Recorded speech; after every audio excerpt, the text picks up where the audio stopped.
Bonjour, je suis Brieux Simon, psychothérapeute spécialisé en psychosomatique. Et j'avais envie d'aborder une question avec vous qui revient très souvent. C'est revient-on dans le passé lors d'une thérapie? Bien, pour parler du temps, en fait, il y a trois notions de temps. Il y a le temps quotidien, pragmatique, celui de notre horloge. On se lève le matin à 8 heures, on prend notre petit déjeuner à 9 heures, on va au travail à 10 heures. Voilà. Il y a le temps psychologique, ça c'est le temps qu'on va ressentir simplement quand on fait une activité très chouette qu'on aime beaucoup, eh bien elle va nous sembler beaucoup plus rapide que si on s'ennuie. À ce moment-là, le temps semblera beaucoup plus long. Et ensuite, il y a le temps biologique. Eh bien le temps biologique n'existe pas en tant que tel.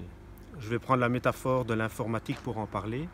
Quand vous ouvrez votre ordinateur, que vous allumez un programme, eh bien ce programme va tourner continuellement jusqu'à ce que vous décidiez de l'arrêter. Dans notre corps, c'est exactement la même chose. À partir du moment où il y a un trauma, ce trauma génère un programme et il va tourner sans s'arrêter jusqu'à ce que vous décidiez de l'arrêter, d'en mettre un terme.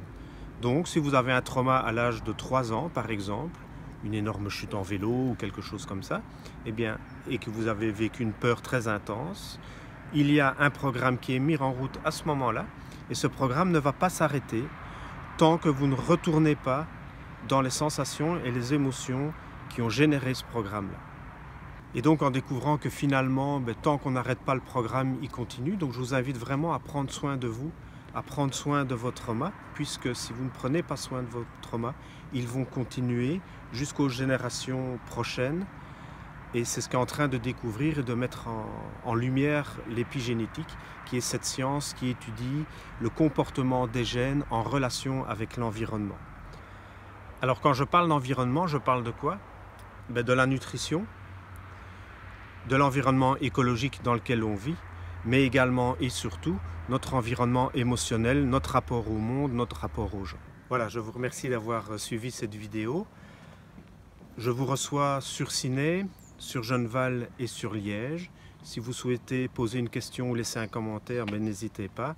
Et je vous invite à consulter mon site internet www.brieuxsimon.be pour avoir des informations complémentaires.